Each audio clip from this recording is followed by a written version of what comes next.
السلام علیکم یا جی مدد اعوذ باللہ من الشیطان اللعین الرجیم بسم اللہ الرحمن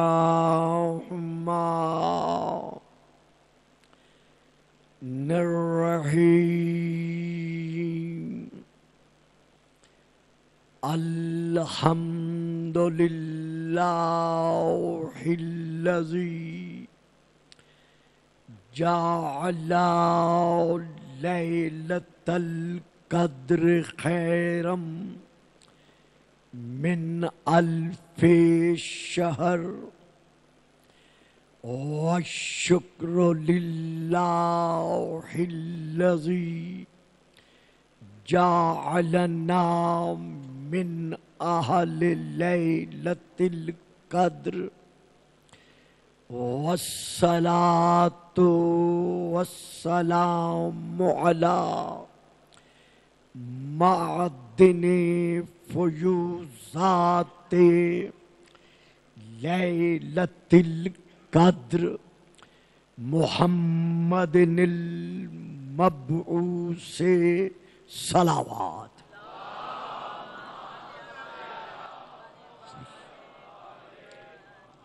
قبل لیلۃ القدر وعلی جواہر علل ما ظہر فی لیلۃ القدر ثم الصلاۃ علی آلہ الذین ہم محال کتاب اللہ المنزل فی لیلۃ القدر بل ہم کتاب اللہ الناطق المنزل فی لیلۃ القدر وعلی شیعتہم الذین ہم اوراق کتاب اللہ الذی نزل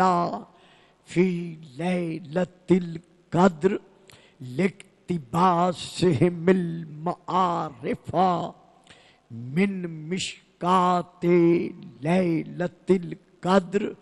اما بعد فقد قال اللہ تبارک وتعالی الذی خالق لیلۃ القدر فی کتاب القدر وما آتاکم الرسول فخذوہ وما نہاکم عنہ فانتہوا. صلوات.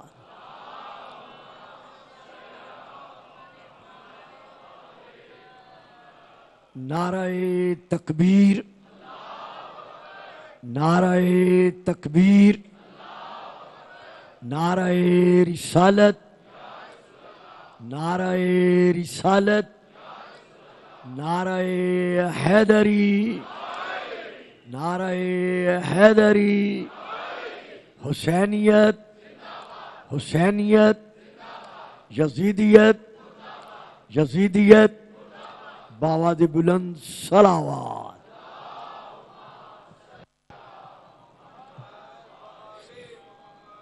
صاحبان علم، جیسا کہ آپ جانتے ہیں کہ غدیری سلسلہ میں چند ایک کلمات ادا کیے جا رہے ہیں. اسی اعتبار سے ایک ہمارے بھائیوں کی طرف سے، بزرگ حضرات کی جانب سے ایک سوال. تو وہ سوال یہ ہے کہ شیعہ حضرات بھی اور باقی اہل سنت حضرات بھی اس بات کو مانتے ہیں کہ تاریخی طور پر میدان غدیر میں کم از کم 1,18,000 یا 20,000 یا تسلیم شدہ روایت کے مطابق 1,24,000، اور اگر تجاوز اور مبالغہ سے جو لوگ کام لیتے ہیں ان کے مطابق 1,40,000 کا اجتماع تھا۔ یہ بات جو ہے یہ تاریخی طور پر فریقین کی طرف سے تسلیم کی جا رہی ہے۔ تو ہماری سمجھ میں نہیں آتا کہ شیعہ حضرات کہتے ہیں کہ رسول پاک نے 1,24,000 کے مجمع میں کھڑے ہو کر خطبہ غدیریہ پڑھا، جبکہ کوئی وسیلہ نہیں تھا آواز پہنچانے کا۔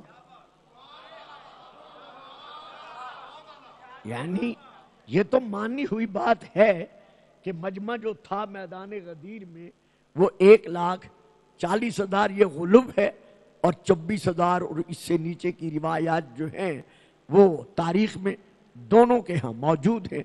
تو اب جب دونوں اس حقیقت کو تسلیم کرتے ہیں کہ صحابہ کرام کی رضوان اللہ علیہم اجمعین کی تعداد اتنی تھی، تو اس وقت تو کوئی آلہ ایسا ایجاد نہیں ہو چکا تھا کہ جو رسول کی آواز کو اتنے بڑے اجتماع تک پہنچاتا، تو لہذا ماننا پڑے گا کہ یہ روایت وضعی ہے اور اس کا حقیقت سے کسی قسم کا کوئی بھی تعلق نہیں ہے۔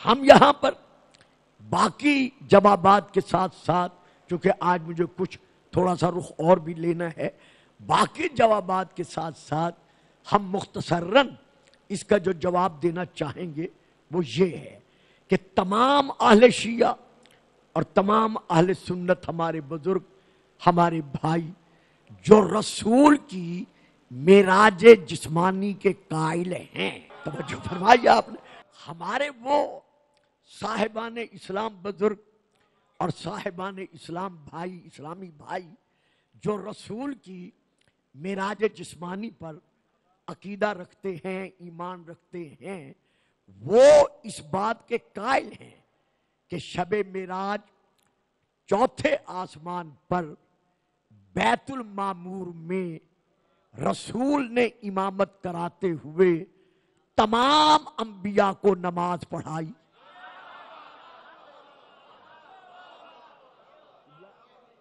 وہ ہمارے تمام بزرگ اور ہمارے تمام اسلامی برادر اس حقیقت کو تسلیم کرتے چلے آ رہے ہیں کہ شب معراج بیت المعمور میں رسول پاک نے تمام انبیاء کو نماز پڑھائی۔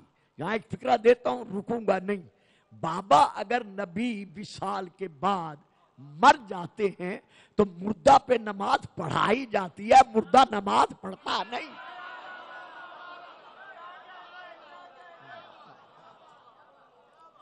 تو رسول نے درود پڑھیے گا، صلوات۔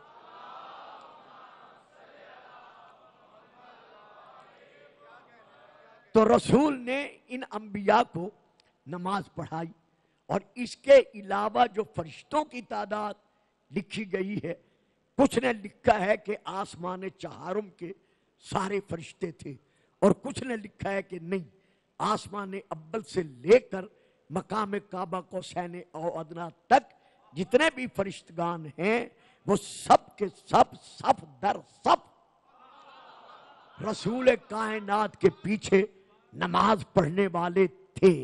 چلو باقی اگر نہیں مانتے تو چوتھے آسمان کے فرشتوں پر سب کا اتفاق ہے کہ چوتھے آسمان کے تمام فرشتے انبیاء کے ساتھ کھڑے ہو کر رسول کے پیچھے انہوں نے نماز پڑھی۔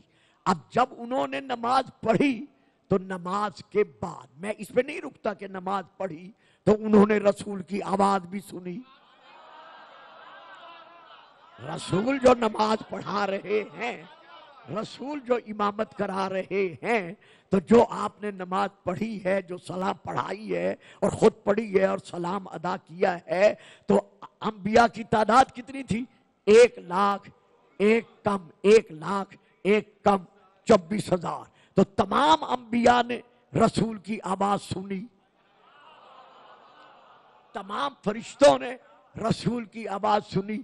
کہتے ہیں جی وہ تو مقام ایجادی تھا، یعنی وہ تو معجزتاً سنی، تو رسول سے اللہ شان ایجادی کبھی چھینا نہیں کرتا۔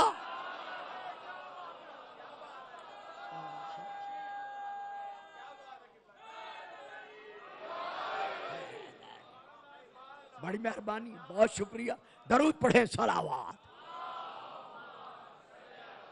مفسرین خاصہ اور مفسرین عامہ اس حقیقت پر متفق ہیں کہ رسول پاک جب شب معراج نماز پڑھا چکے تو اس کے بعد ایک فرشتہ آیا اور اس نے آ کر رسول سے کہا وَاسْأَلْ مَنْ أَرْسَلْنَا مِنْ قَبْلِكَ مِنْ رُسُلِنَا، کہ میرا حبیب ان رسولوں سے سوال کر۔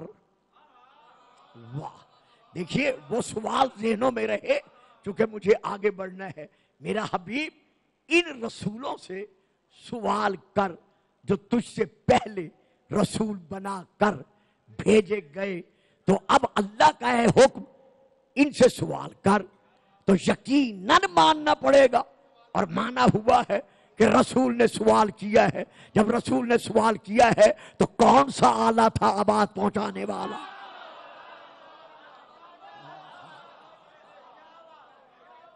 تو جب وہاں رسول آواز پہنچا سکتے ہیں تو میدان غدیر میں آپ کا یہ کہنا کہ رسول آواز کیسے پہنچا سکتے ہیں، یہ آواز پر اعتراض نہیں، آپ کے دل کی حالت آپ کو مجبور کر رہی ہے۔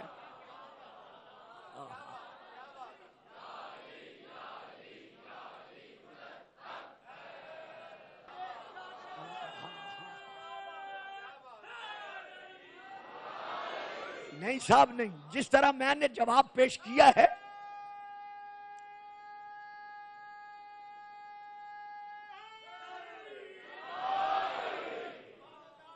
اب ایک بات اور دے رہا ہوں، بہت دقیق بات ہے، آپ سب انشاءاللہ دعا دیں گے، لیکن علامہ الحاج ڈاکٹر محمد حسین اکبر صاحب اس کی تائید بھی کریں گے اور دعا بھی دیں گے۔ میدان کربلا میں کم از کم اشقیاء کی جو تعداد تسلیم شدہ ہے وہ 60,000 ہے۔ اس سے اوپر اختلافی روایات کے پیش نظر 6 لاکھ، 9 لاکھ، 3 لاکھ، لیکن کم از کم 60,000 پر شیعہ اور غیر شیعہ تمام تر مؤرخین کا اس پر اتفاق ہے، اس میں کوئی شک کی بات نہیں ہے۔ میدان کربلا میں میرے صاحبان علم سامعین، میں آپ کی دعاؤں کا ہمیشہ محتاج رہتا ہوں۔ امام حسین نے یوم عاشور 7 خطبے پڑھے ہیں لگاتار، اسی لیے میں نے عرض کیا مولانا انشاءاللہ تائید فرمائیں گے، یعنی باقی گفتگو کے علاوہ، باقی کلمات کے ادا کرنے کے علاوہ امام حسین نے فوج اشقیاء کے سامنے لگاتار 7 خطبے پڑھے ہیں۔ جب 7 خطبے پڑھے ہیں، 3 دن کے بھوکے بھی تھے، پیاسے بھی تھے، لاشیں بھی اٹھا رہے تھے، لیکن 60,000 شامیوں اور کوفیوں تک امام نے اپنی آواز پہنچائی۔ تو جس محمد کی زبان چوسنے والا حسین اپنی آواز پہنچا سکتا ہے،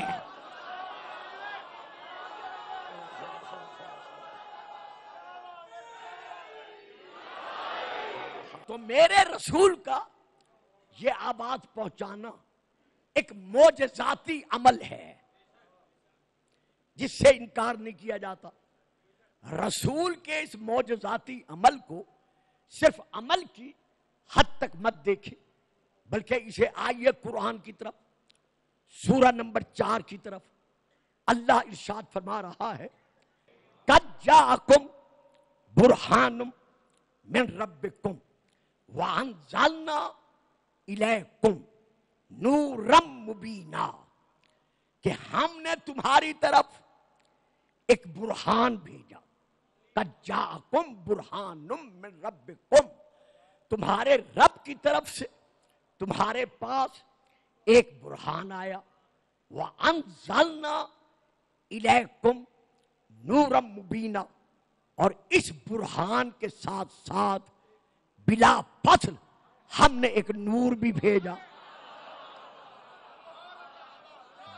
جو نور منور ہے، ساری دنیا اس نور کو خاموش کرنے پر اپنی پوری قوتیں اور طاقتیں صرف کر دے، لیکن ہم نے ایسا منور بنایا ہے کہ ہر شے اندھیرے میں چلی جائے گی، یہ نور اور نکھرتا جائے گا۔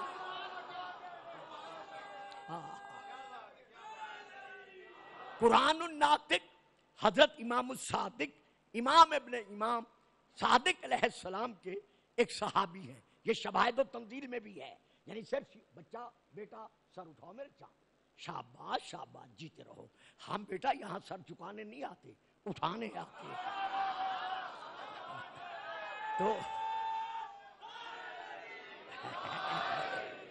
تو اس صحابی کا نام ہے عبداللہ بن سلیمان۔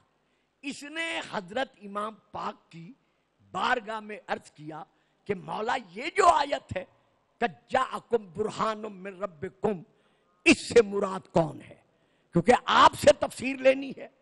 اللہ خود فرما رہا ہے فَاسْأَلُوا أَهْلَ الذِّكْرِ إِن كُنتُمْ لَا تَعْلَمُونَ، وہ اہل الذکر آپ ہیں، وہ اولو العلم آپ ہیں، وہ اوت العلم آپ ہیں، مدینۃ العلم کے وارث آپ ہیں، کتاب مبین کے وارث آپ ہیں، وَكُلَّ شَيْءٍ أَحْصَيْنَاهُ فِي إِمَامٍ مبین کے مصداق آپ ہیں۔ تو مولا فرمائیے اس برہان سے مراد کیا ہے؟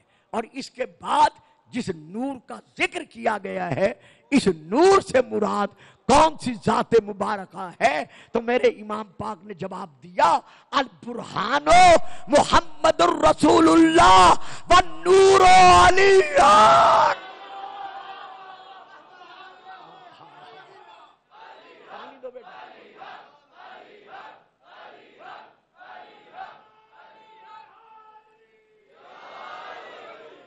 اب یہاں پر پہلی کتاب کا میں نام لے رہا ہوں تفسیر کا، تفسیر تسنیم، جلد نمبر 21، صفحہ نمبر 451، یہ ہے ایک حوالہ۔ دوسرا حوالہ لسان العرب، یہ ہماری لغت کی کتاب ہے، عربی ڈکشنری، جلد نمبر 1، کہ برہان کے معنی کیا ہیں؟ حجت، محکم دلیل، اور ہر قسم کے شرک و کفر و نفاق سے پاک واضح دلیل۔ یہ ہے ایک حوالہ۔ اب میں دے رہا ہوں دوسرا حوالہ، وہ بھی ہماری لغت کی کتاب ہے، شیعہ سنی کی نہیں ہے، التحقیق، جلد نمبر 1، اس میں یہ درج ہے کہ برہان کی تعریف کیا ہے، برہان کسے کہتے ہیں؟ صاف، روشن، یعنی محسوس ہونے والے معجزہ کو برہان کہتے ہیں۔ واہ صاحب واہ صاحب، اتنا بڑا علمی اجتماع اور اتنی خاموشی۔ صاف، روشن، یعنی محسوس ہونے والے معجزہ کو برہان کہتے ہیں۔ اب برہان کی دو قسمیں ہیں، ایک ہے برہان علمی اور ایک ہے برہان عینی۔ میں گھبرانے نہیں، میں سمجھتا ہوں، ایک ہے برہان علمی اور ایک ہے برہان عینی۔ برہان علمی سے مراد ہے قرآن۔ واہ واہ واہ، یعنی برہان علمی سے مراد ہے قرآن، کتاب اللہ، اور برہان عینی سے مراد ہے ذات وجود مصطفیٰ۔ تو جس طرح قرآن معجزہ ہے،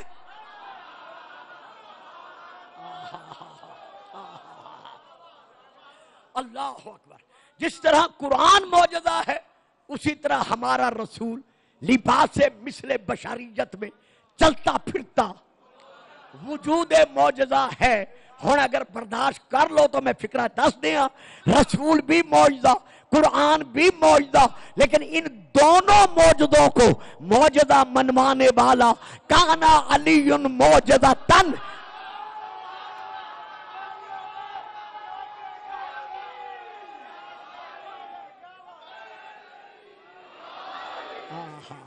جی پھر پڑھ رہا ہوں، کانا علی معجزۃً من معجزات رسول اللہ۔ رسول پاک کے جتنے معجزات ہیں ان معجزات میں سے ایک معجزہ علی ابن ابی طالب ہے، اور وہ ایسا معجزہ ہے جو ان معجزوں کو معجزہ منوا رہا ہے۔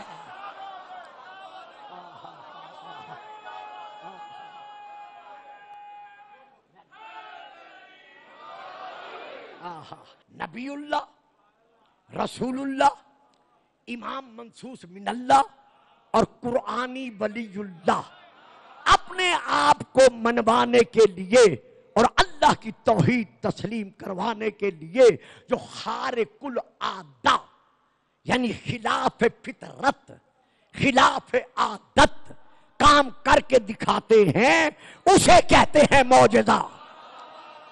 نہیں، ابھی آپ نے ساتھ نہیں دیا۔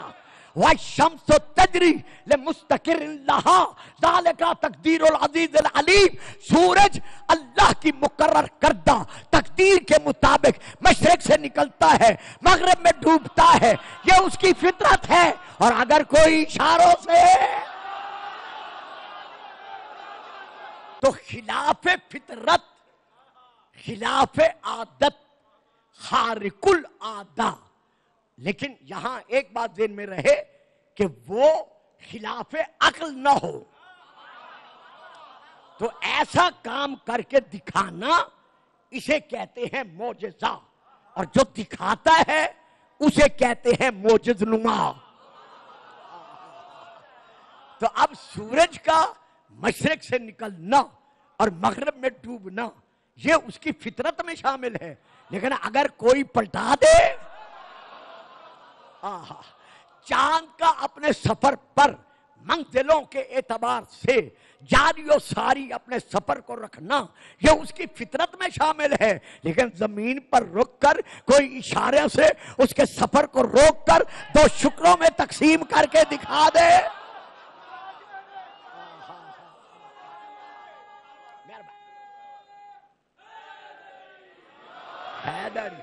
تو یہ معجزہ ہے، اس کو کہتے ہیں معجزہ۔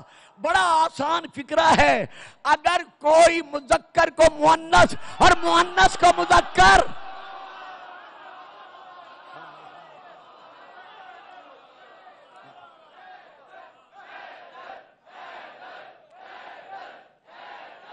تو خلاف فطرت کام کر کے دکھانے کا نام ہے معجزہ۔ پھر معجزات کی بہت ساری قسمیں ہیں جو ہمارے علماء نے بڑی محنت شاقہ کے بعد قرآن اور احادیث کے سائے میں جمع فرمائی ہے۔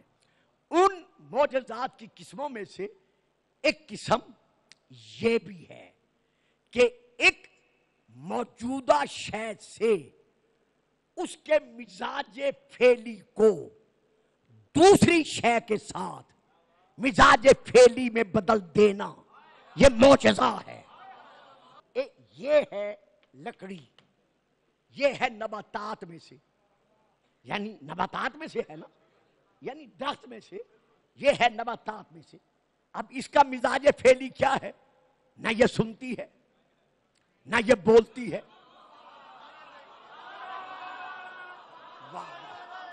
یہ آپ کے لیے تشریح کر رہا ہوں ورنہ ٹائم نہیں ہے تشریح کرنے کا۔ تو اس نباتات کا مزاج فعلی کیا ہے؟ یہ نہ سنتی ہے نہ بولتی ہے، جب تک میں ہاتھ میں لے کر کسی کو ضرر نہ پہنچاؤں یہ بے ضرر ہے۔ تو یہ ہے اس کا مزاج فعلی۔ لیکن حضرت موسیٰ علیہ السلام نے کیا کیا؟ الکے، کہ اپنا عصا پھینک۔ اب وہ عصا کیا تھا؟ لکڑی کا تھا۔ جیسے زمین پر پھینکا تو اس کا پہلا مزاج فعلی کیا تھا؟ نقصان نہ پہنچانا، نہ سننا، نہ دیکھنا، نہ بولنا، نہ چلنا، نہ پھرنا۔ ادھر زمین پر آیا، اژدہا بن گیا۔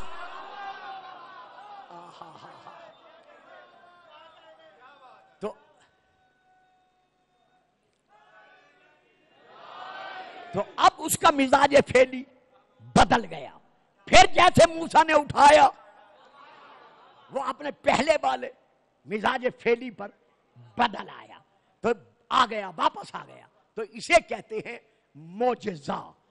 اسی طرح جس ذات کے اندر عدم استعداد حیات پائی جائے یعنی مر جائے، اس میں پھر کسی کا استعداد حیات پلٹا دینا، کہ کسی کی ذات میں استعداد حیات کا ختم ہو جانا، یعنی وہ مر گیا ہے، اب مرنے کے بعد کوئی اس میں استعداد حیات پلٹا دیتا ہے، تو اب یہ معجزہ کہلوائے گا حیات کا پلٹنا، اور جو پلٹا رہا ہے وہ کہلوائے گا موجد نما۔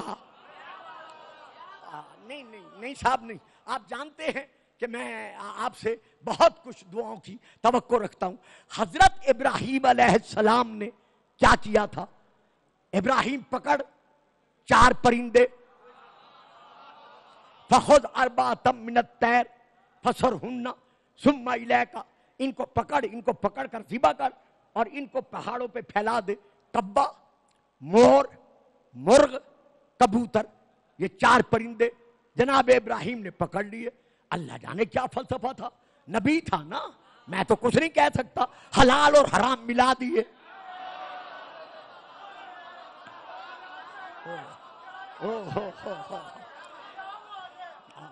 یعنی بات سمجھ میں آ رہی ہے یا تھک گئے ہو؟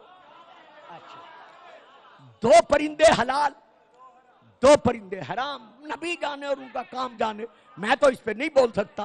تو اب ان کو ذبح کیا، ذبح کر کے چھوڑ نہیں دیا، بلکہ ان کے گوشت کا قیمہ بنایا، ریزہ ریزہ کر دیا، اور پھر بھی چھوڑ نہیں دیا، سارا قیمہ مکس کر دیا، آپس میں ملا دیا، تاکہ پتہ ہی نہیں چلے کہ کبا کون ہے، مور کون ہے، کبوتر کون ہے، مرغا کون ہے، فلاں کون ہے، ملا دیا۔ ملا کے کیا کیا؟ ان کے 10 جز کیے، 10 حصوں میں انہیں تقسیم کیا، تقسیم کر کے پہاڑوں کی چوٹیوں پر، 10 چوٹیوں پر وہ گوشت کوبیدہ یعنی ان کا قیمہ حضرت ابراہیم نے رکھ دیا۔ اب آگے اللہ کیا کہتا ہے؟ سمد اوہنا، ابراہیم خود بلا تاکہ پتہ چلے کہ نبی بے طاقت نہیں ہوتا۔ ادھر جناب ابراہیم نے ان پرندوں کو بلایا۔ اب تفسیریں یہی ہیں ہر 2 کے ہاں کہ جس کو بلایا اس کا گوشت جہاں جہاں ریزوں کی شکل میں تھا وہاں سے اڑا۔ اب گوشت کس کا تھا؟ مرغ کا بھی، کبے کا بھی، مور کا بھی، بطخ کا یا کبوتر کا بھی۔ اب جب وہ اڑا گوشت اور نبی نے دیکھا تو کیا کیا کہ یہ کبے کا گوشت آ رہا ہے، اس کی چونچ ہٹا کر آگے مرغے کی چونچ کر دی، وہ پلٹ گیا۔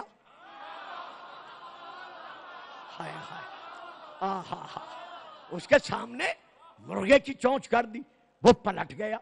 پھر دوسرا گوشت کا ٹکڑا اٹھایا یعنی قیمہ اٹھایا، وہ مرغ کا تھا، وہ قریب آیا، لیکن جیسے اس نے دیکھا کہ میری چونچ نہیں ہے وہ بھی بدل گیا۔ پتہ چل گیا کہ ہر ایک اٹھے گا اپنی اپنی اصل پر۔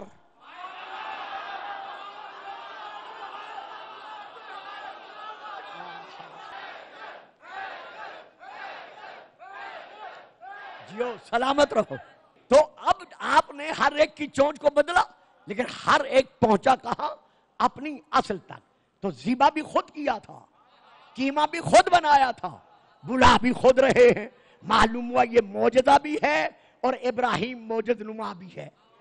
اب بس آخری بات دے رہا ہوں، اس سلسلے کو یہی روکتا ہوں، کل نہیں لے کے چلوں گا انشاءاللہ۔ لاہور میں بعد میں جو میری تقریریں ہوں گی زندگی بخیر، کہیں نہ کہیں معجزات کی بات کو میں لے کے چل سکوں گا، یا شاید کل بھی خیال آ جائے۔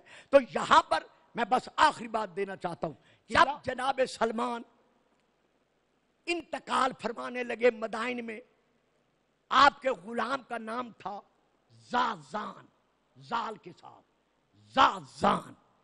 جب آپ کو اس نے دیکھا کہ قریب المرگ ہیں تو کہنے لگا وہ زازان رو کر کہ یا سلمان یہ تو بتا دے کہ آپ کے مرنے کے بعد منل مغسلو، آپ کو غسل کون دے گا؟ آپ کے مرنے کے بعد اللہ اکبر آپ کو غسل کون دے گا؟ جناب سلمان نے غلام کو کنکھیوں سے دیکھا، دیکھ کر فرماتے ہیں یہ بھی کوئی سوال کرنے کے قابل ہے؟ کہتے ہیں عالم پردیس میں ہے، سوال نہ کروں تو کیا کروں؟ کہا اچھا پھر سن سکتا ہے تو سن، جس نے رسول کو غسل دیا تھا،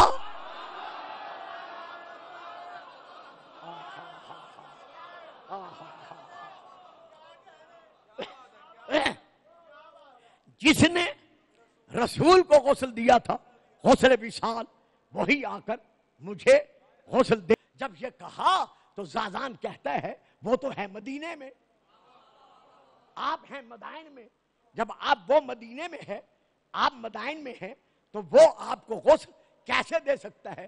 کہا پگلے کیا تو نے قرآن کی یہ آیت نہیں پڑھی؟ بلاؤ ان قرآنا سیرت بہ الجبال او قطعت بہ الارض او کل ما بہ الموتى، جب صامت قرآن کے ذریعے سے زمینوں کا سفر طے ہو سکتا ہے تو آنے والا علی تو ناطق قرآن ہے۔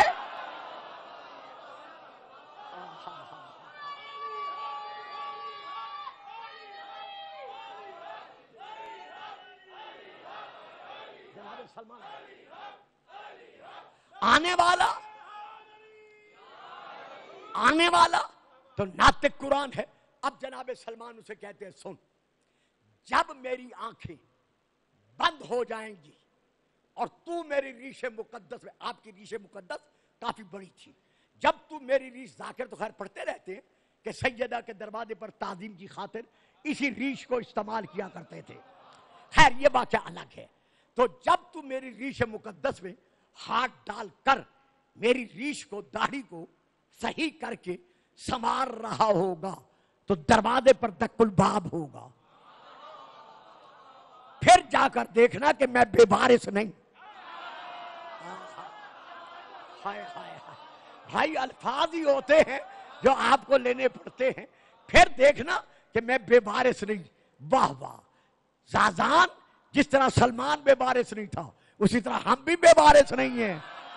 جب مومن مرنے لگتا ہے فَيَجْلَسُ رَسُولُ اللَّهِ عِنْدَ رَأْسِهِ وَعَلِيٌّ عِنْدَ رِجْلَيْهِ، اس کے سرانے رسول بیٹھتے ہیں، پاؤں کی طرف علی بیٹھتے ہیں، تاکہ پتہ چل جائے جو ہمارا ہوتا ہے ہم اسے لینے آتے۔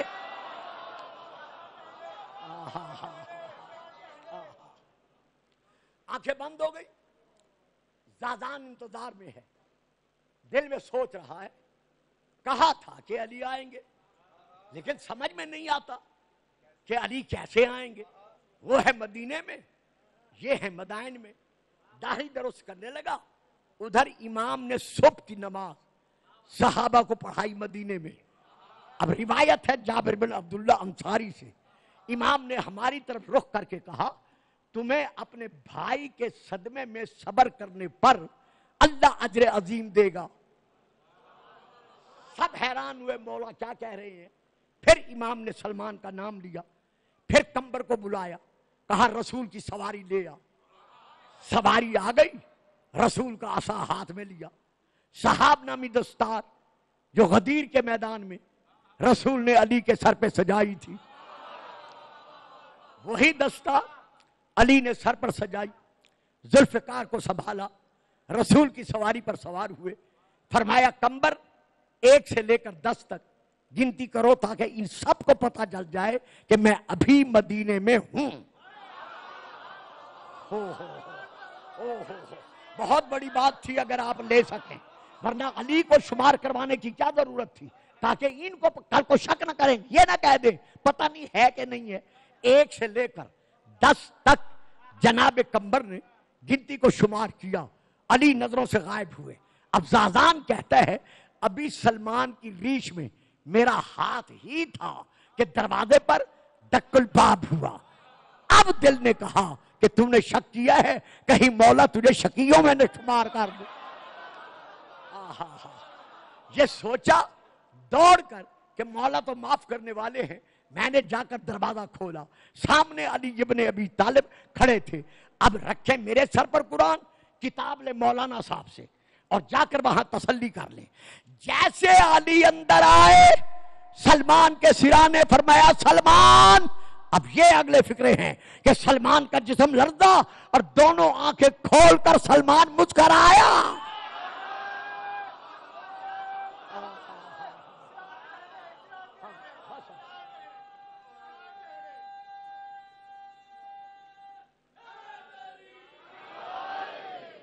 تو ایک لمحے کے لیے امام نے سلمان کو زندگی عطا فرما کر یہ بتا دیا کہ ہر خارق العادہ کام معجزہ ہے، اور اس کو کر کے دکھانے والے معجز نما کل بھی ہم تھے۔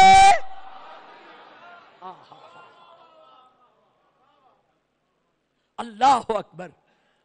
اگر امام حسین علیہ السلام معجزہ دکھانے والے تو تھے، معجز نما تو تھے، لیکن اس کے باوجود آپ نے ہر ایک شہید کے لیے اس کی مظلومیت کو، اس کی بھوک کو، اس کی پیاس کو برداشت کیا، کیونکہ مقام شان اور ہے، مقام امتحان اور ہے۔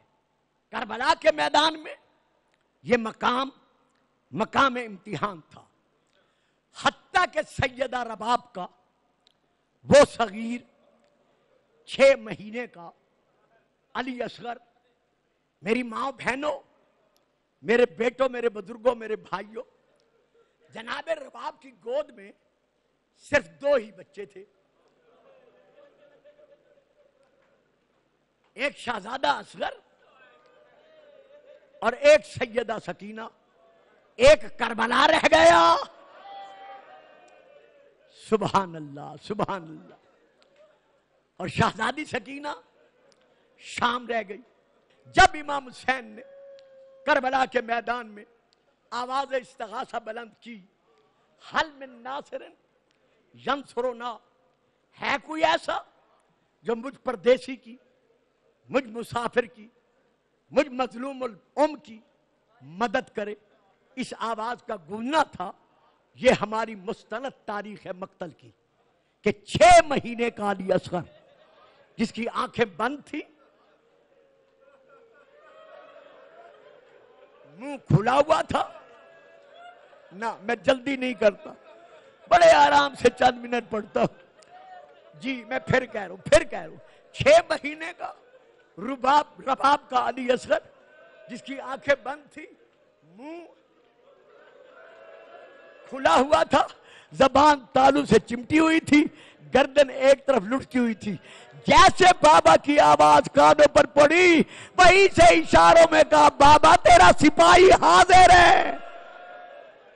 اولاد والو، بلا تشبیہ یوں اصغر کو مولا نے سنبھالا، چاہتے تھے کہ سینے سے لگائیں، ابھی چاہتے تھے کہ بی بی رباب روتی ہوئی آگے بڑھی، دونوں ہاتھ جوڑ کر کہتی ہیں، زہرا کا لال، جب سے تیرے گھر میں تیری کنیزی میں آئی ہوں، آج تک میں نے کوئی سوال نہیں کیا، آج پہلا اور آخری سوال کر رہی ہوں، اجازت ہے؟ کہا رباب کیا کہتی ہو؟ کہا مولا تھوڑی دیر کے لیے میرا اصغر مجھے دے دے۔ جب کہا نا تھوڑی دیر کے لیے میرا اصغر مجھے دے دے، امام نے روتے ہوئے اصغر حوالے کیا۔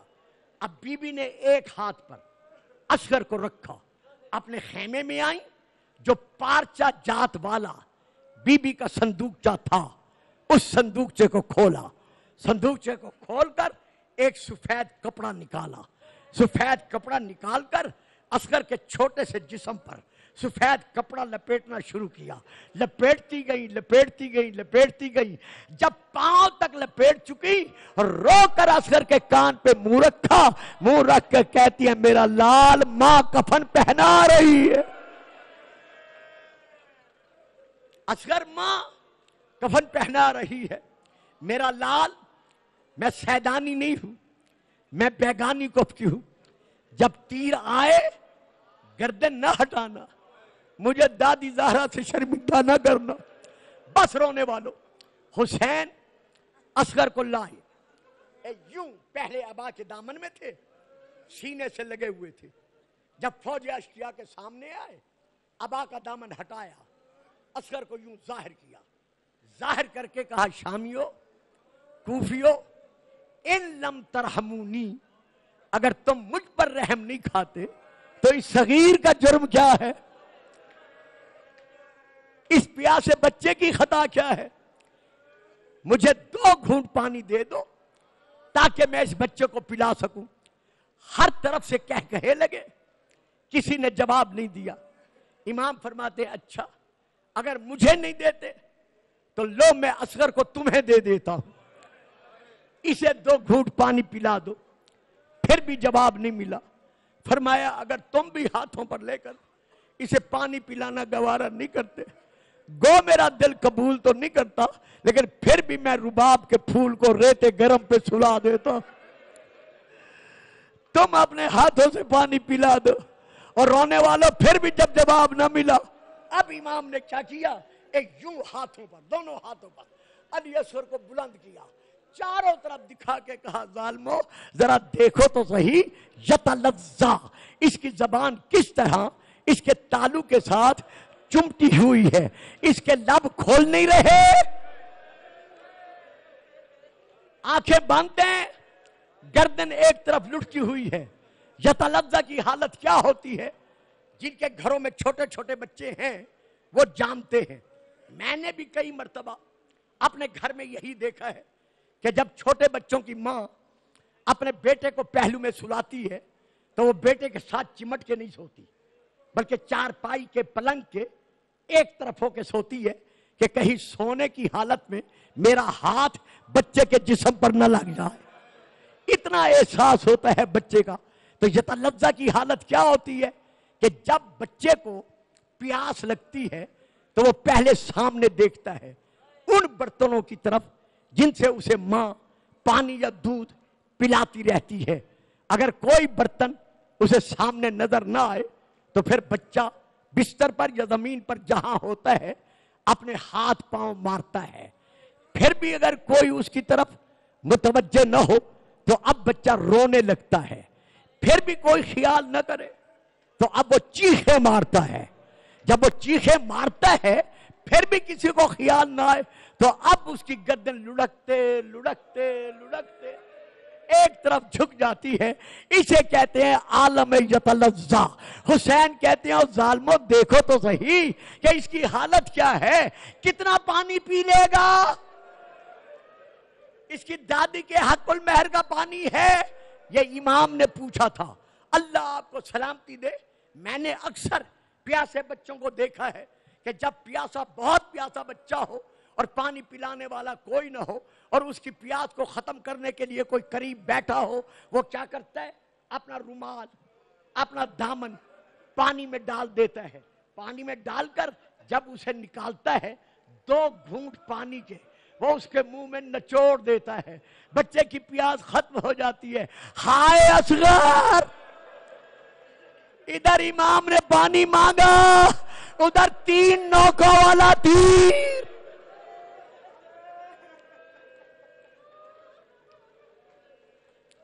زہر میں بجھا ہوا، ہوا میں پھراٹے کھاتا ہوا، اصغر کو نشانہ بنا کر اصغر کی طرف بڑھا۔ جیسے تیر پڑھا جاتا ہے ذاکرین کی طرف سے کہ رباب نے خیمے کے دروازے سے آواز دے کر کہا خبردار اصغر گردن نہ ہلانا، اگر تیرے بابا کو تیر لگ گیا تو میں حق کے دودھ نہیں بخشوں گی۔ ادھر تیر چلا، ادھر اصغر نے ہمک کر گلا آگے بڑھایا۔ اب لکھا ہے علماء نے کہ یہ تیر میدان جنگ میں سپاہیوں پر، جوانوں پر، لنڈے والوں پر نہیں چلایا جاتا تھا، بلکہ یہ تیر جانوروں پر، سواریوں پر چلایا جاتا تھا تاکہ وہ سواری گرے اور سوار کو قتل کر سکے۔ اب بتاؤ جس تیر کا اثر سواریاں برداشت نہیں کر سکتی تھی، کیونکہ اس تیر کا نتیجہ یہ نکلتا تھا کہ جہاں جہاں اس کی نوک لگتی تھی وہاں سے جسم کا حصہ الگ ہو جاتا تھا۔ ادھر اصغر نے اپنا گلا بڑھایا، تیر چلا، ایک تیر کا نوک یہاں لگی، ایک یہاں لگی، ایک یہاں لگی، تیر پار ہوا، حسین کے بازو پہ رکا۔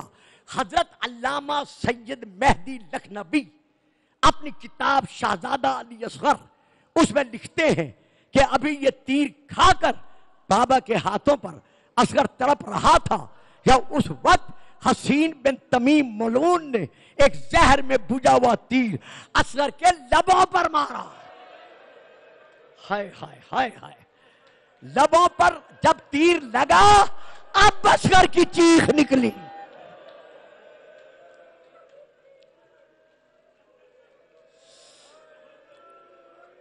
سر سے لے کر پاؤں تک اصغر اپنے خون میں ڈوب گیا. حسین نے صغیر کو سنبھالا, سینے سے لگایا, اوپر پھر ابا کا دامن ڈالا.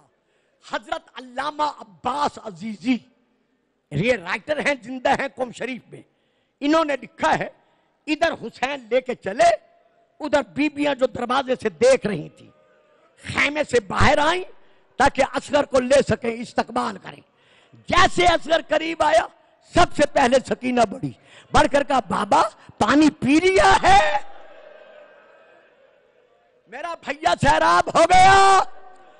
اب بتاؤ اولاد والو, بہنوں والو, بھائیوں والو, حسین جواب کیا دے؟ بی بی کلثوم, بی بی رباب, فاطمہ کبریٰ, سیدہ سکینہ, باقی بیبیاں خیمے سے باہر آ گئی.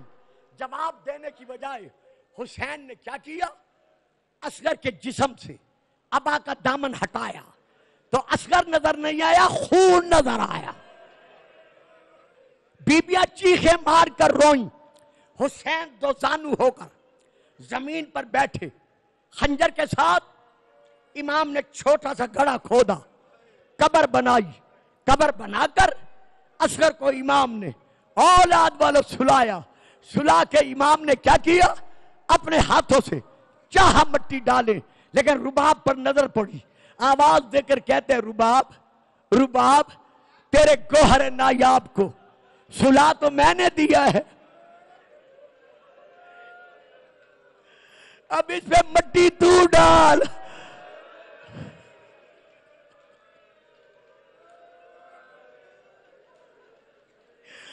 بتاؤ تڑپتی ماں کیا کرے؟ لیکن چونکہ امام کا حکم تھا, ہاتھوں سے ریتیں گرم اٹھائی, اصغر کے پاؤں پر, اصغر کی پنڈلیوں پر, اصغر کی رانوں پر, شکم پر, سینے پر بی بی نے وہ راکھ ڈالی, وہ گرم ریت ڈالی. ہائے اولاد والو, جب چہرے کا وقت آیا بی بی کی دھاڑیں نکل گئی. رو کے کہتی ہے زہرا کا لال, بطول کا بیٹا, مجھ سے برداشت نہیں ہوتا, اب تو جان اور تیرا اصغر جانے. ماتم حسین, ماتم حسین.